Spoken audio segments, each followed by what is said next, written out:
Okay, so we'll start with Moodle today. I'll turn on my screen here. There's many documents that are in, let's see, September 16 through 22. And we're going to be, it looks like we're way behind because there's so much out there, but the assignments are going to fall into the next week, so it's not quite as bad as it looks. But there's a lot of kind of extra resources that I have in there, so I'd like to go just a little bit into those. I'll bring them up quickly and close them down. I'm not going to go through absolutely everything, but kind of close, just so you have memory and recall of where these are. They will not be turned off, so you can always go back and view your resources, but they're in the September 16 through 22 week. Okay, so my screen's coming up there. So let's first start with, in again that same week, the widows and orphans explained. And I know that we've been through widows and orphans. This will be like half a second. But widows are when there's one tiny little word that wraps around, or even in the worst case, a half a word that wraps around. So the difference between, a lot of people use widows and orphans interchangeably. It's a problem either way. The widow is, or the orphan basically is that you're abandoned. So it's usually the, let's see. So it ends at the top of the next column. So if this were to continue on and end with one same kind of thing, one word, couple words, half a word, then that's defined as an orphan. So either way, they're confusing to your reader and not appropriate design. The complete manual of typography, so there's just a little document. We've kind of gone through some of this already. I'll go ahead and open that up and get full screen here on one page and make it larger so you can see it. So we looked a little bit already at the history of movable type. This is just a little bit more. So again, we all know that every letter of the alphabet a long time ago, every punctuation marks, new numbers, symbols, spaces, all that had its own little metal block, and they were all set in, individual in rows with the leading. So remember the thin strips called leading in between them, and then put into a press. So we've gone through that already, and that was Gutenberg that was credited with that. So that's the first typesetting, and eventually now it's, we know today is computerized. So the theory behind it, so where every letter is composed or in a block itself, so really every letter has a bounding box, if you think of it that way. So it's kind of the same practice, but now it's computer electronically generated, these little bounding boxes, versus the old metal blocks that had a physical bounding box. But we will learn a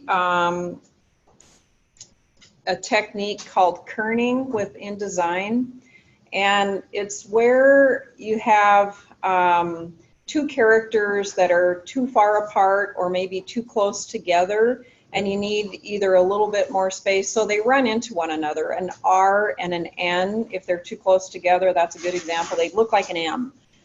So oftentimes you might have to have a slight increase between those characters.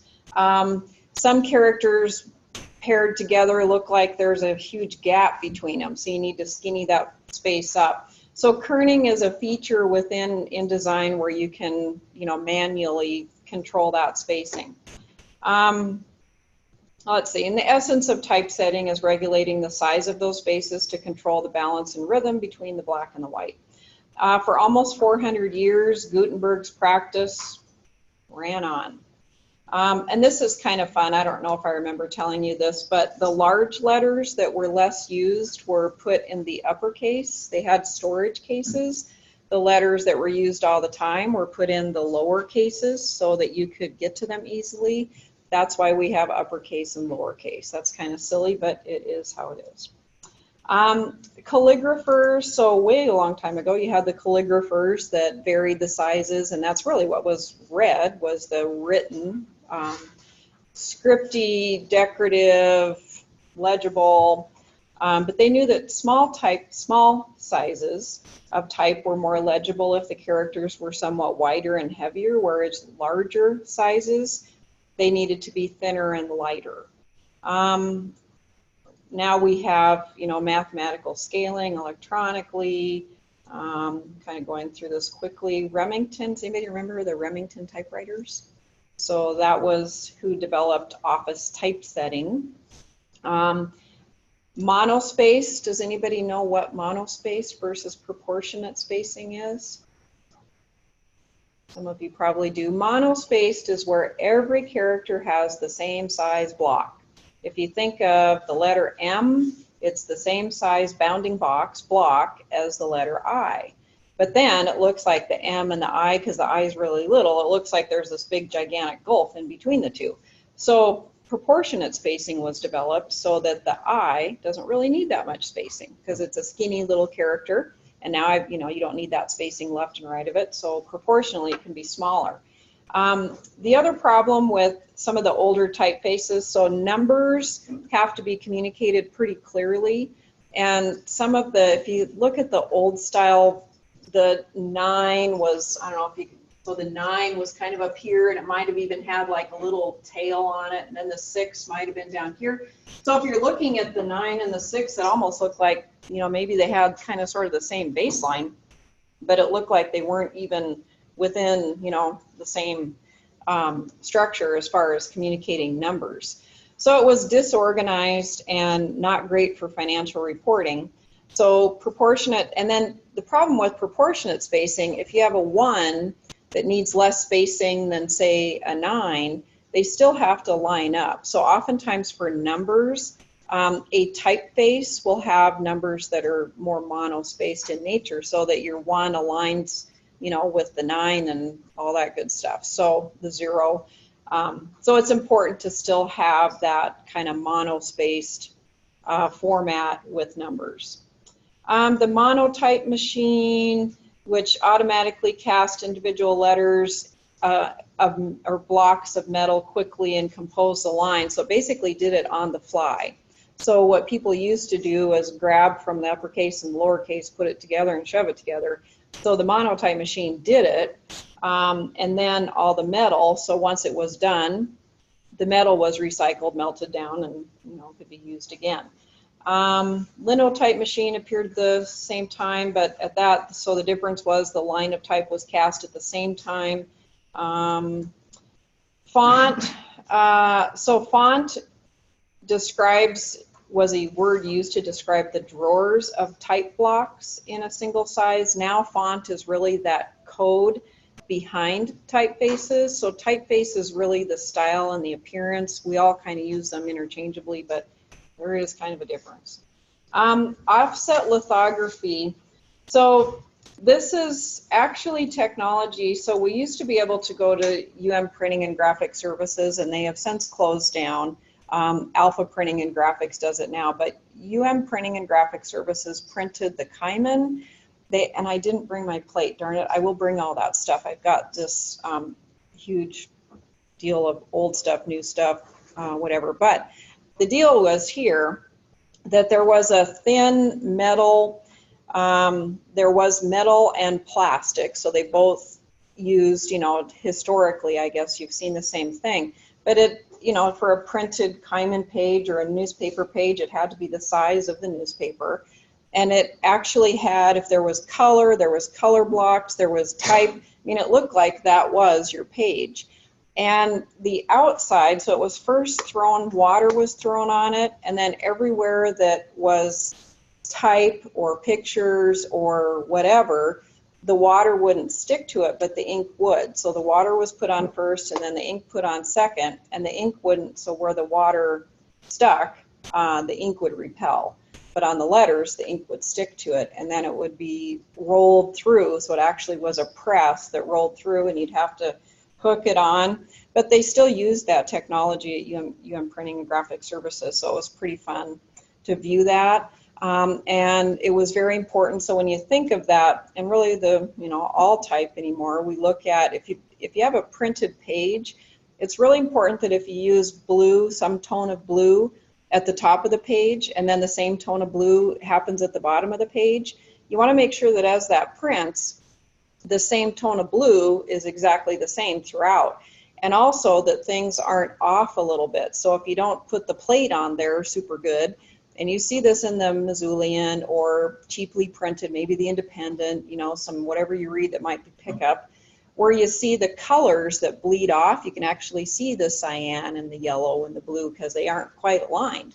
And that's happening because the plates aren't aligned. Anyway, and then they had this little magnifying glass, very tiny, and you could look through it and make sure that they really checked to make sure for high quality print that everything aligns precisely and that the color is pure and the same. So anyway, it's too bad that that's not available to us, but that was offset lithography.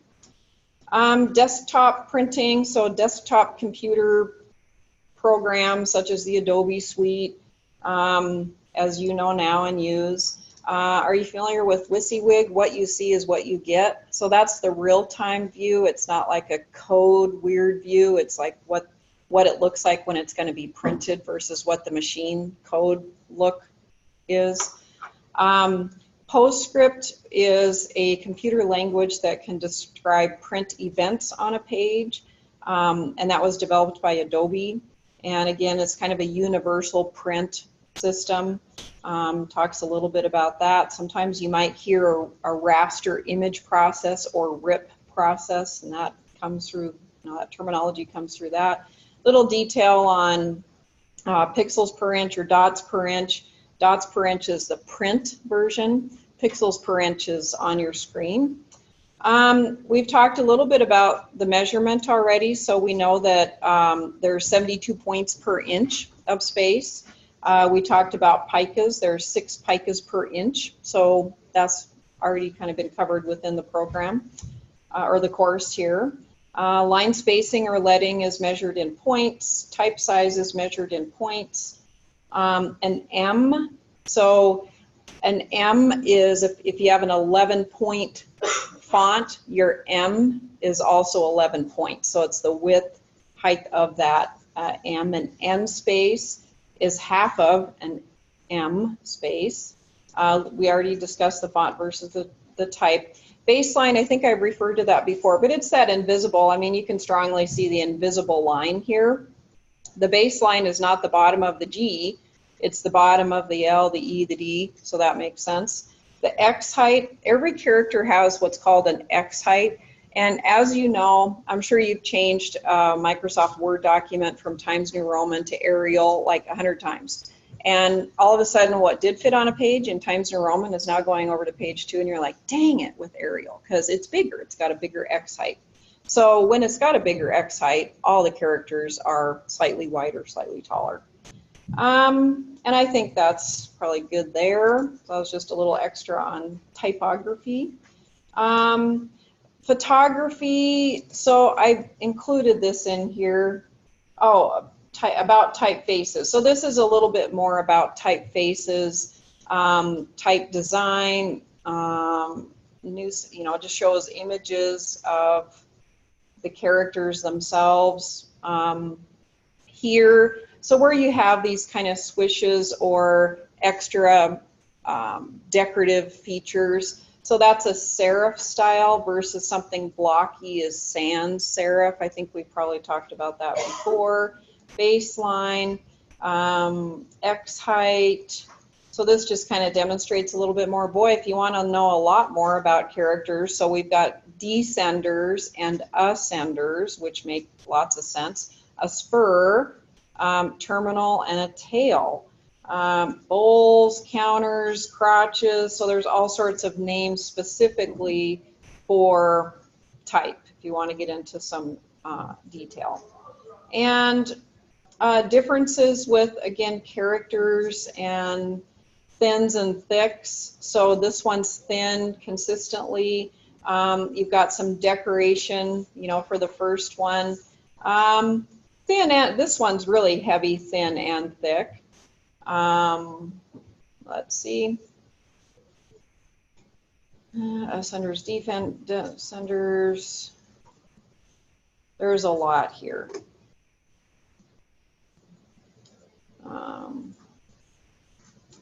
White space appears to grow more as the size of the type gets larger.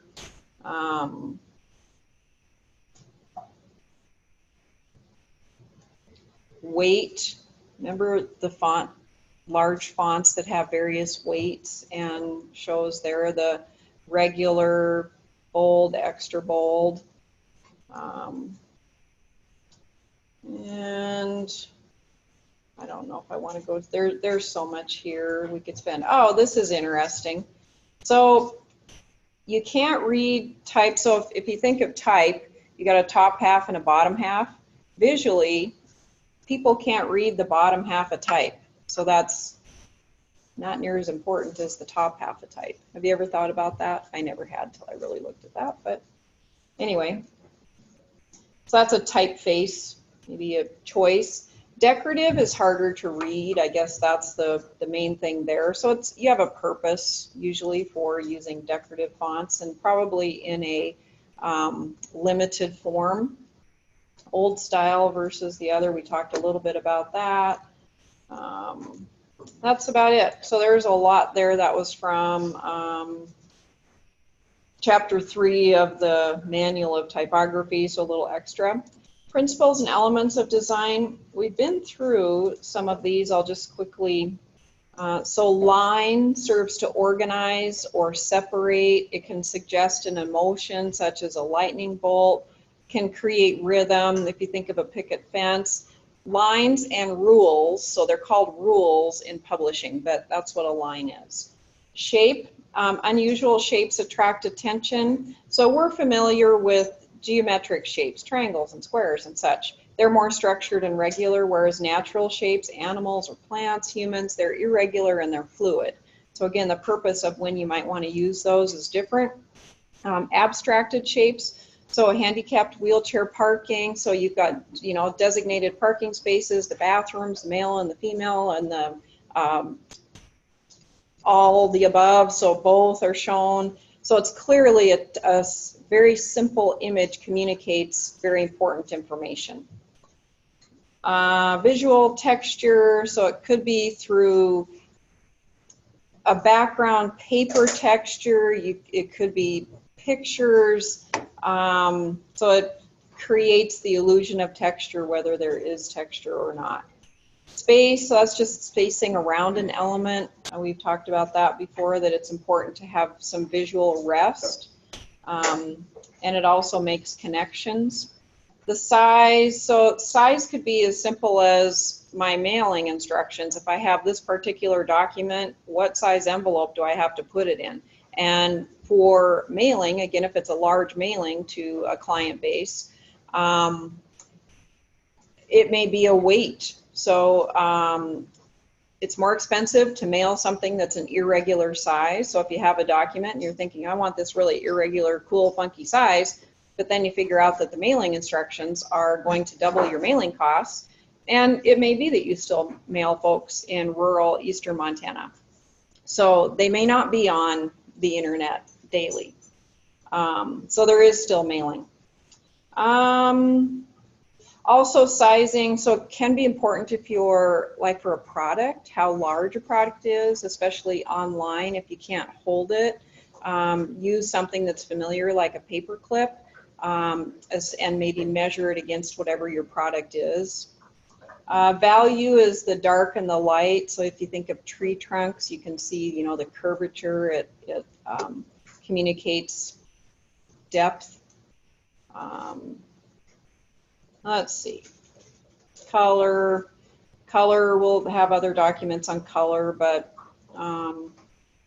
purple might be royalty. Green can be money, but it can also be envy. Red is important, kind of like stop. Yellow might be yield. Blue is a cold color, but it's traditional. Brown, traditional. They all communicate a meaning, have a little meaning behind them. Balance can be equal or unequal. So like a tree, you know, symmetrical, versus unequal balance. You might have something small and heavy and maybe lighter. So it's between the two, you've got balance, even though you've got a small element and a larger element. Rhythm, so it's that pattern of repeating elements. Emphasis, what stands out first, where the focal point is, where you hope that it's where the focal point should be. Unity, they all belong together. So everything looks like it's coming from one piece, one voice.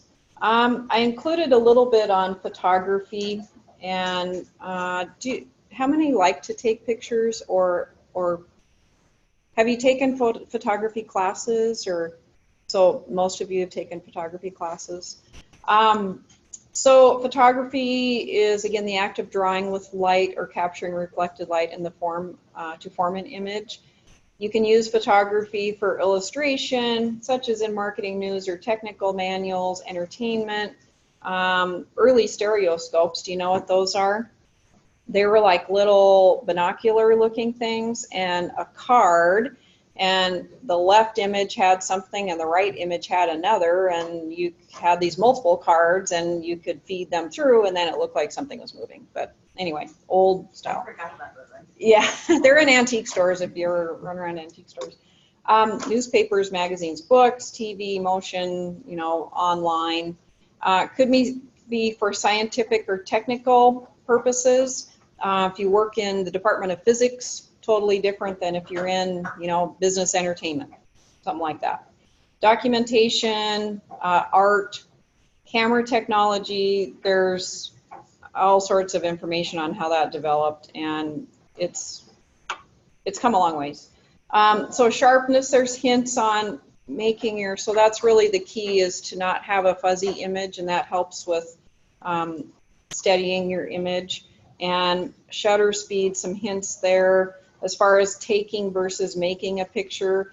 Look at your subject. Should it be black and white or color? Ansel Adams years and years ago took all black and whites, and they were mostly landscape. Way up, you would hike with this huge backpack full of, I don't even know if they had backpacks then, but something full of large, you know, stand up. And his photography is still amazing today, even though technology was that old. So he still took amazing images, and they were only black and white for the most part. The time of day really matters. So early morning, you have great light, and dusk, you have great light. Midday can be a challenge, but it depends on, again, what your subject is and where you're at. The quality of the light, sunny versus overcast or gloomy, and again, what do you want to communicate? Size of the image, camera orientation, so your landscape, your horizontal, or do you want it a little tilted?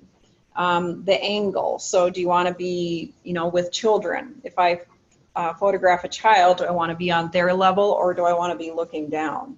You know, move in closer. Oftentimes you can't go wrong. Now, you don't want to cut people or scenery or things off, but a lot of times you need to just step up.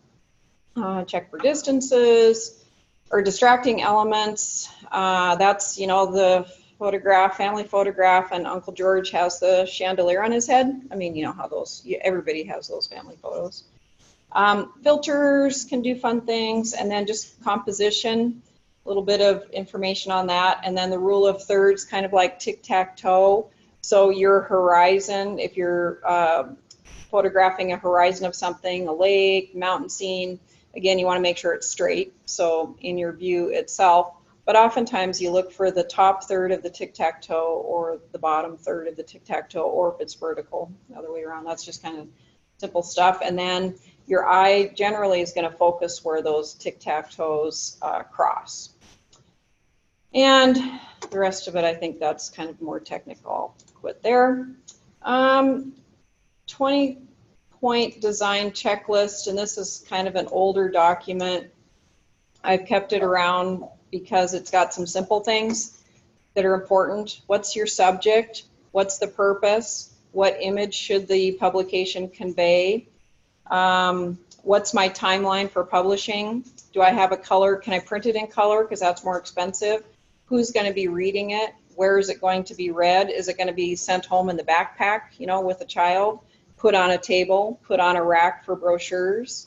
How long should it last? So notice that newspaper stock is really wimpy and doesn't stand up. Whereas menus that are reused and reused and reused, if they're not cardboard stock, oftentimes even with laminate, so they're in a wet environment. So I mean, there's differences in how long something and number of uses. Will it be photocopied? If you think that it will be photocopied, be sure, and you should always be sure contrast is high anyway, but if you think that that's the case, make sure. Faxing is the same. We don't fax a lot of things anymore, but if on the off chance you do fax, same thing. Color requirements, a lot of organizations do have a corporate color, and such as the University of Montana, there's a specific hex code. There's also a CMYK, the cyan, the magenta, the yellow, the black, the percentages of all those. Corporate style, your content, what kind of publication works best, how it will be distributed. Maybe there's a recyclable component for your organization. How many copies, and that determines the method often. It's cheaper if you've got a large amount and high quality, so look at your options as to maybe an online source or a local source. I always like to push for local folks, but I know that you need to be cost conscious. Bound, sometimes there's binding, whether it's a book or if it's going to be put in a handout at a corporate retreat, and maybe it's in a binder of some sort, training for a corporate retreat. And camera ready images, again, if it's higher quality, you do need to worry about the press quality, and that's where I would ask the press person, wherever you're going to be sending that, how the resolution of my images and such, and if they need varying formats. So if you're producing in, say, InDesign, do they also want the PDF format? Do they want all your original graphics just in case? So you want to ask them what they want if you're printing a large publication. N dash, oh, we kind of went through that. That's more, but N dashes and M dashes, I don't think I'll go into that because we just covered that. Fair use checklist, and you kind of talked about fair use the other day. So this is, and again, this is from Copyright Office, and it's just a little checklist, but if you're worried, I'd probably look on the right side there. So it tells you for teaching purposes, for research, scholarship, criticism, comment, news reporting, favoring fair use, published work, factual or nonfiction, important to the educational objective, small amount, doesn't conflict with or prohibit the author from making profits on their work, you know, infringe on their rights. So again, that's just a little bit right there. If you're curious about it, if you're really wondering and about what you're writing and you've borrowed work, I would talk to a lawyer, you know, if you're that far into it. And then this is just kind of fun, the Adobe color chart. So what this is there's monochromatic coloring, so I can choose greens. If I really like oranges, whoops, I got to move that little block to orange, then it automatically helps me out, and I can save those colors if I want to use them in a publication. If I want to use 3 colors, some sort of a triad form, and maybe I want, you know, some greens in there, well, what other colors go with that? And if I want a little less, so I want it to be a little maybe more, if it's more muted in tone, then maybe I just want those 3. So anyway, it's kind of fun. Complementaries or opposites. shades of colors, etc. So I think that's kind of a fun and helpful freebie from Adobe. Color theory. These are from an old book, but basically describes to you what primary colors are, secondary, tertiary, complementary, split complementary, and analogous colors. The other thing, so Linda is, lynda.com is an exceptional resource, and what she suggests is basically to try, even if you have any publication, to turn it into either black and white or monochromatic color tones. And if you can't see something, then likely your viewers at some point, it's not going to be clear to them either because of their vision challenges, etc., or clarity, dark environment in which it's read. So just some hints from Linda. And let's see, color value. So there's shades and tints and tones, etc. So she's got some information there. Color relationship. So there's a little bit more, and it's further describing analogous colors, compounds, etc. So those again are all resources for you. Shows you what something similar, might look like in different color tones. Margins, again, this is maybe some helpful information. So if you look at a document and there's no eye rest, such as that one, and that's typically what we call up for our documents, is a ½ inch all the way around. But then you look at too much eye rest, and it could be that you look at it as a waste of space, but it could be that there's something super important in that little tiny space, and it might work. This one might appear just right. So about 1 inch all the way around, maybe a 1.5 inches or so bottom margin. And then this just shows some differences as far as equal, framed, progressive, and proportional, and when to use it. So I think this is helpful as far as document setup in the beginning. Same thing on the second one. So if you've got, let me see if I can get the little in there. As far as what to do, so if I've got facing, remember facing pages in a book or a handout of some kind that's maybe stapled, you've got kind of that inner margin. And if you've got a 1 inch all the way around, then all of a sudden when the fold is out, it looks like it's a double space in between, so it's kind of weird looking. Where here, if you increase the margins on the right and on, or the left of the left page, the right of the right page, it now appears to be more equal when the whole book is folded out, or your brochure, newsletter, whatever type of document you have. Some ways to figure out your page and how much space you need. A little extra information there. Designing without rules. So I guess let me see here if I can get this one. So what's kind of interesting here is that the pot shape is kind of repeated, and it's a little bit repeated here, but you know how the pot kind of goes around and then down like that? So this whole thing kind of has the round and down type thing. This does around and down. Each of these kind of on, this side of the pot, this side of the pot, same thing there.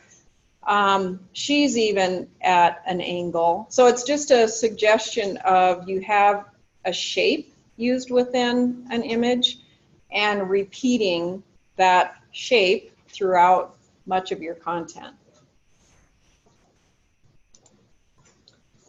Texting humor. I think my brother is probably the lowest technology person I know.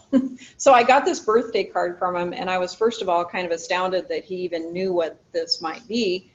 And this was quite a few years ago, but it's kind of a texting in country format. So I think that there's some kind of funny stuff there, but more of it was because my brother is like, really? You know that? So, okay. And then repetition, so there's a lot more as far as in the textbook with repetition and contrast, but in general, so repeating, we want to repeat aspects of the design, and just like we saw with that kind of pot shaped, so even though we're not repeating the pot, it's the shape of that pot that's repeated throughout your design. So again, you want to look at repetition as consistency. It could be bolding, a line thickness, a bullet point, some design element like a pot, the colors that you're using. Adobe can help you create those color palettes, format, spatial relationships, and such.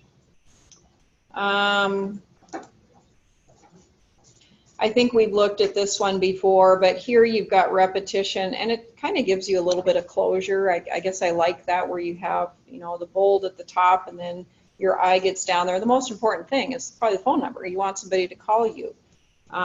So that's an example. And another one.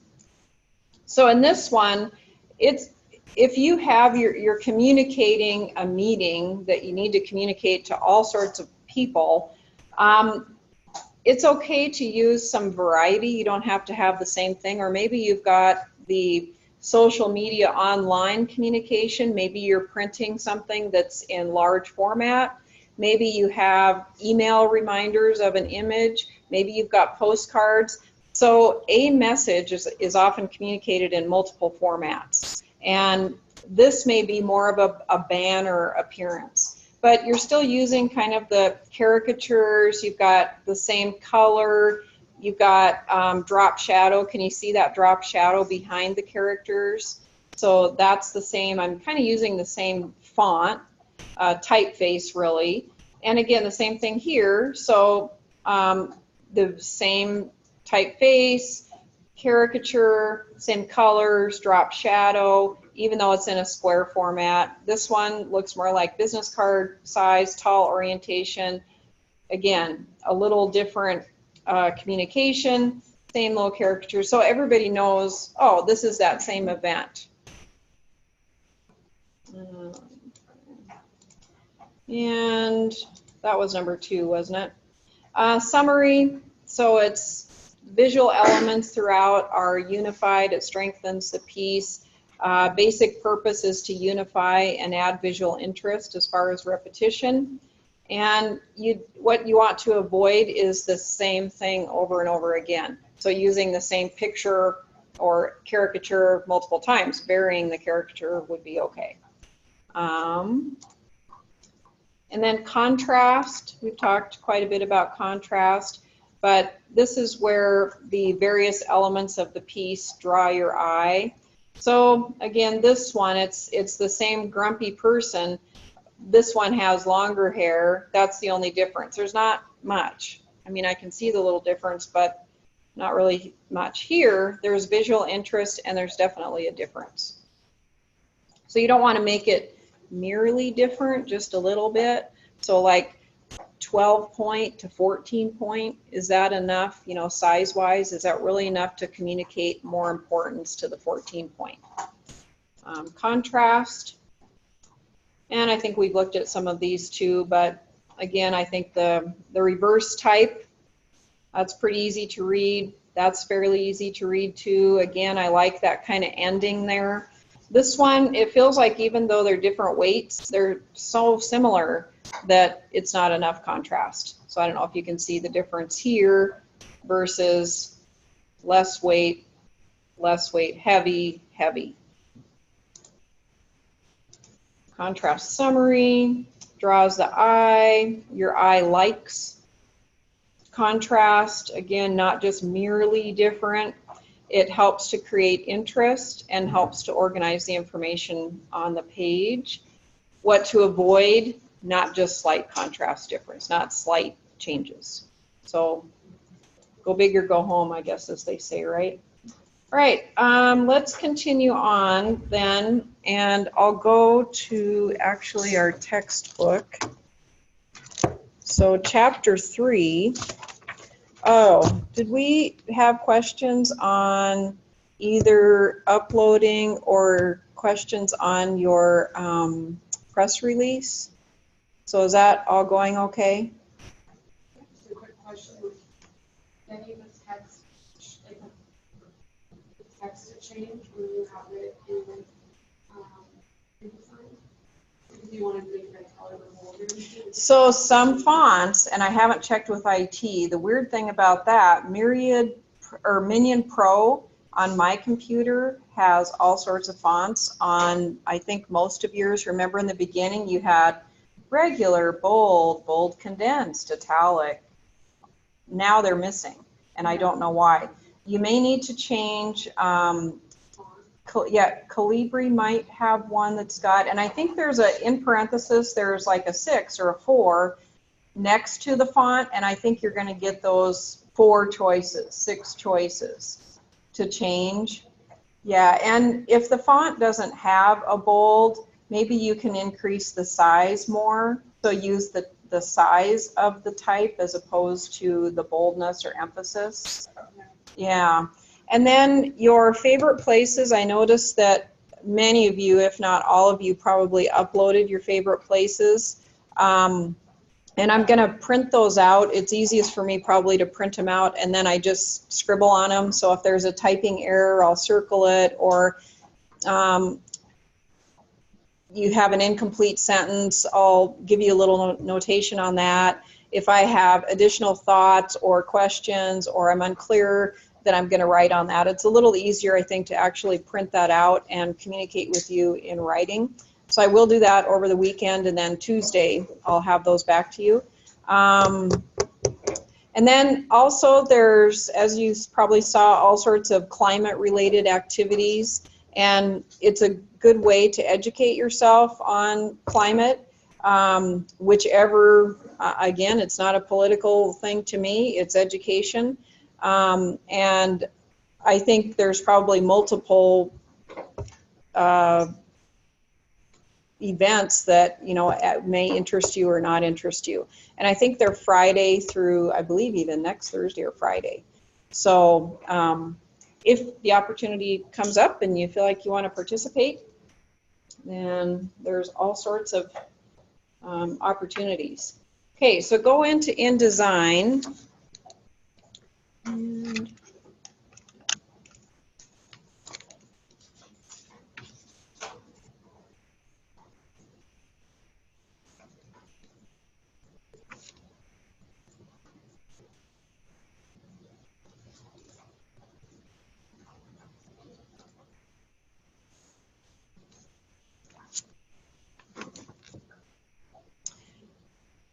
okay, so chapter 3, and I'll go through the book. Again, this will be an assignment that we're going to continue to build on. It's almost noon, so I won't get through the whole thing today. So you will need to save it, and then Tuesday we'll finish this assignment. I guess save it to this computer that you're working on. If you're worried about the computer or you've had some issues with documents and the computer for whatever reason, if you have a USB, that might help too. Okay, so chapter 3 is spacing, and we've talked quite a bit about spacing, but spacing is the space between your letters, between your lines, between paragraphs, between all of your elements. Inappropriate or unconscious letter spacing can make type difficult to read, or your communication, your message is difficult to comprehend and difficult to respect. Depending on the typeface and the size, color, paper, purpose, so you want to trust your eye, and that's hard to do. I think in our world today, we're so scientific, and there's got to be a right answer, you know, kind of thing. There's guidelines and suggestions, but oftentimes your eye really tells you what looks good and what doesn't look good. Okay, the difference, so if I can get this placed right here. So kerning is the process of adjusting the space between characters. We saw that earlier today in the kind of history. So again, every character has a invisible little bounding box, so a border. And kerning allows us to make that separation bigger or to squish them together so that those little boxes, actually imaginary boxes, overlap. A good font has auto kern pairs. And that means that letters that don't look very good together traditionally already have that figured out. So if R and N are oftentimes too close together, there's probably a little space in a good font or typeface with auto kern pairs. We will be learning manual kerning methods. There's all sorts of adjustments we can make to individual letters, to ranges of text, and even spacing between our words. Tracking is by selecting a range of type, and then you can track, adjust up or down, increase or decrease, spacing in between, adjusting spacing between words. We know about leading. Remember, leading's the space between our lines. And then we always want to control the space between paragraphs. Remember that spacing after. And we went through that quite a bit with page 38, had spacing after your press releases between paragraphs. Again, you wanted to increase that spacing after with only using one enter key between. And you did the same thing most likely with your favorite place. The M, we kind of talked about that already today, so that's the point size of, so it's the width of your point size you're using. We do want to go in and change this. So we'll go into preferences, and what this is going to allow us to do, I don't think this is remembered in our system from, because I think they re-image these every semester, but go back into InDesign, and this is going to allow us some tiny little increments as far as controlling our kerning and such. So let's go into wherever you're at, edit, and then land on preferences, and then we're going to go to units and increments. When you see units and increments, do you see keyboard increments? Okay, and we want to change the cursor key to 0p 0.1, and it has to be a 0, not an O. So cursor key is going to be 0p0 period 1. The baseline shift and the size leading, instead of 2 points, we're going to make a half point, so 0.5 pt.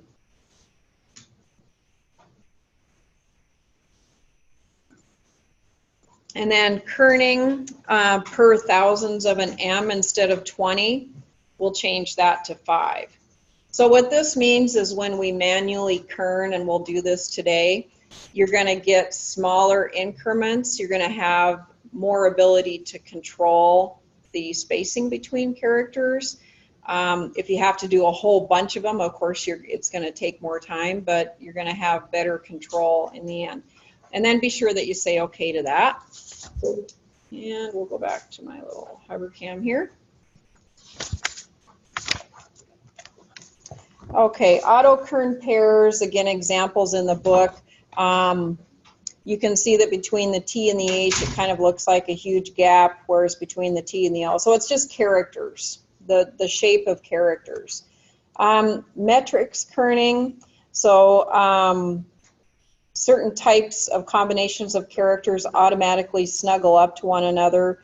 That's normally metrics versus optics or optical kerning. So no auto kern here, but you can use optical kerning when, to do your best, so you can change. There's a setting within InDesign. For the most part, we'll be using metrics. Some characters, so you can see that there's lots of space. If you're using a scripty font, that bounding box is really pretty big. So it would look really silly to leave it like that. It doesn't even look like it's the same word. So if I can use manual kerning, for example, I can squish those together. Now it looks like the same word. Space between letters. So we'll work through this. In fact, let's go ahead and in InDesign, go ahead and create new. And And again, we'll just do 8.5 by 11. So you may have been, it may be remembering that 33. So we want 51p0 by 66p0. It's a one pager. It's not facing pages. Our margins, I'm okay with 3p0. This is a practice document. So 3p0 is fine. And then go ahead and create. Oh, I've got columns. I must have turned columns on at one point. Do y'all have columns? Okay. So go to layout if you do, and then I can go to margins and columns. And if I don't want columns, I could just get it back to 1 and say, okay. It must have remembered when we did page 33 and I set that up, so I must have changed that in my document preset. Okay, let's go to the type tool, and we're going to type your first, middle, and last name pretty big. And all of us, we will have a different, because of I have a C and an H together, and you might have a V and an I together. Everybody's will be different, but so go ahead and, oopsie. And then make it really big. So if I look at it, and in Minion Pro, yeah, do you guys all have Minion Pro back? Like all the, do you have all the fonts back now? Still just regular? That is so weird. Huh, okay. We'll try it with Minion Pro, and I'm going to make mine, or whatever you have. 48 point is pretty big. I might be able to even go to not quite 60. Maybe I can go to 56. Oopsie. Okay, so it all fits here. And the characters, I mean, honestly, with Minion Pro, and I'm going to turn all my stuff off, but if I'm looking at this, I want to look for evenness in space between my letters. And I can see that between my R and my Y, it's a large space in between the lower end, but really little space at the top. And I'm not so sure I can do too much about that. If I squished it together, pretty soon is the swish of my R going to overlap with the Y? It may not look very good. Between the P and the E, I feel like I can visually see more space, and it might be because of the shape of that character P. So what your goal is with your particular name, letters in your name, is to decrease or increase the space manually between characters. Okay, so we want to go, and again, with your T tool, you have to click in between the characters to make things happen. It may help to not have your lines, you know how we always see the frame around it? It may help to not see that. So if I'm okay with the space between my C and my H, but I'm not okay with the space between my E and my H, I'm going to click here, and on your keyboard is an Alt key. Left arrow will skinny that up, and it's so small. So that's why we change those increments, is because I have now tiny manipulations that I can make between those characters to make them skinny up. So go ahead between each character if necessary. Alt left arrow, Alt right arrow, so squish them up so that you visually, and as you change one, they're probably all going to require a little bit of adjustment. You can do the same thing if you feel like the space between, so when you skinny things together, if you feel like the space between those words is too great, again, I can go in between there, Alt left arrow, and if that takes too long, you can do increments of 5 at a time. If I do Control Alt, then it moves more.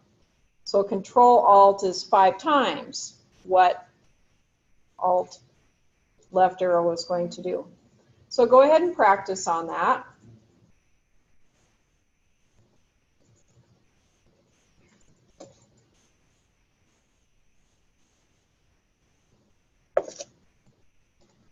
And again, between my words, Control Alt, maybe to bring them together a little bit more.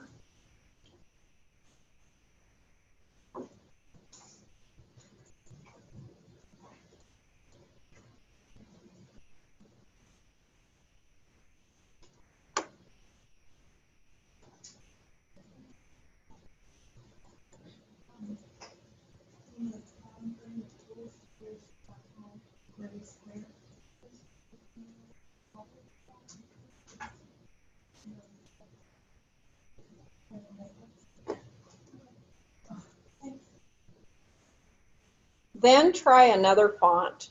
So I'm going to go ahead and just copy my name because that's the easiest thing to do.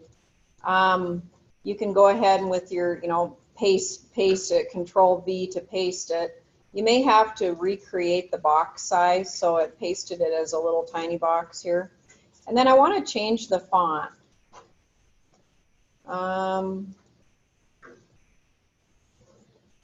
So Papyrus is a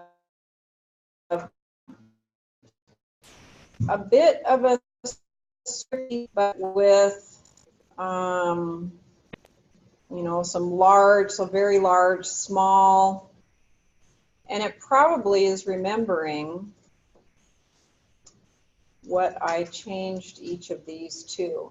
So you can see the little V and the A. So I already adjusted because I copied and pasted. It's remembering that I adjusted the space in between those two characters. So some fonts might like that and behave well. Some may not. So maybe I need more space there, maybe between my A. So I didn't adjust between my A and my R. Maybe in Papyrus, it's different. G and the A, maybe a little bit. A and the L.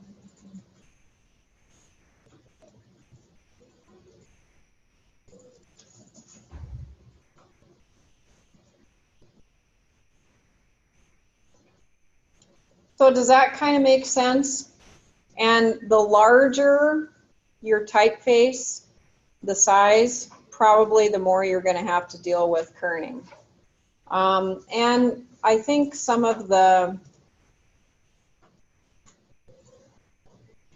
oftentimes I think the true type fonts you're going to have better luck with, although Arial, the optical fonts, Arial will be fine. A lot of these already have helped you out as far as spacing between. I think with the Bauhaus 93, I'm guessing that if you utilize that typeface here, there might be some adjustments you'd have to make because the letter forms are so unique. So that's just a non-standard letter form. So anyway, so you can keep both of them if you want to. Just getting my little type box up there. Go back to my normal. That one barely fits. Okay. So in the book, the author has examples of watermelon kerning a word. So she's really made this close together here, and it's very even as far as, so the evenness of the space. This one is very uneven and too spread out. You can kern between the words themselves, which we did again, and then also in larger blocks, Control-Alt, left arrow or right arrow to help you out more quickly. Tracking is the space between letters, and tracking, so whoops, wrong one there. So this one is if I select everything and it shows me the little space left and right, I can squishy that up to 50%, and that really kind of just looks like a different typeface. Is it too squishy and harder to communicate? Maybe it is. But I also went for, oh, that's the up and down. I meant to get on this other one. And I can type in something as well. So that's tracking. You can play with that a little bit. And there's also, so the shortcuts for tracking and tracking a headline. So she's got examples there to tighten that up a little bit.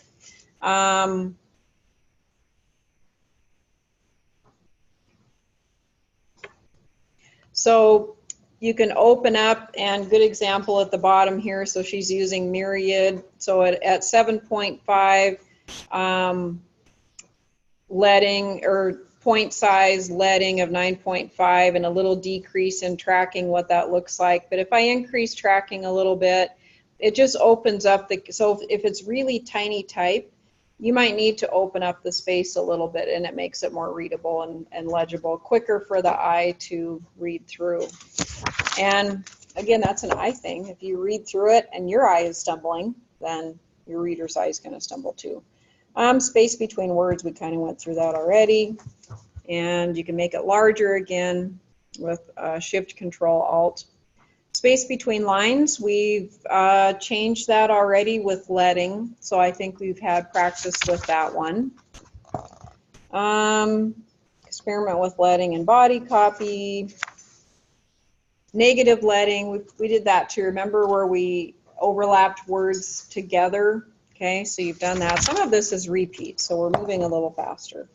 Auto leading versus fixed leading, and I think some of you had some problems like that within your documents. So if you create a character in this example that's larger point size, with auto, it's going to default to the largest point size for leading. So remember, the default is 20% higher, and it's going to default to the largest in that whole line. So it creates this weird little, why is that extra space there kind of a deal. So to fix that, all you need to do is select the whole thing. So if I had weird leading going on, I've got an automatic of, again, 20% above. So I can change that, and I don't have any leading to display here. But if I adjust that to a hard leading, it's going to fix that weird spacing that a large character creates. So again, auto is when you see the parenthesis. You can force it by typing in exactly the same thing or something different, whether you choose it or type it in.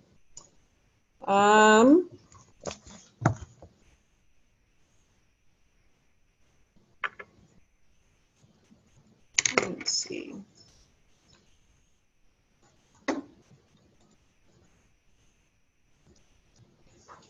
Sometimes if it's difficult to figure out why something is displaying in a goofy format, it's good sometimes to display your hidden characters to try to find out, geez, do I have do I have a tab key there that's causing the problem? Have I spaced afterwards? And when I highlight the space and change the leading, I'm only highlighting the space. I'm not highlighting that P tag, the paragraph that I think I'm highlighting. So you can go to show hidden characters. So just to demonstrate here, and it's showing the space, but you can't see it because it's right next to the little pound guy there. But for example, if in my mind I'm thinking, okay, all I have to do is highlight that P tag, and then, which is my enter key, my break, and then maybe I can change my leading, or maybe I can change my spacing after, whatever it is I need to adjust so that it's consistent. Do you see here where I think I might be highlighting my P tag when in fact I have an extra space there, and I'm changing the space, I'm not changing the P tag at all.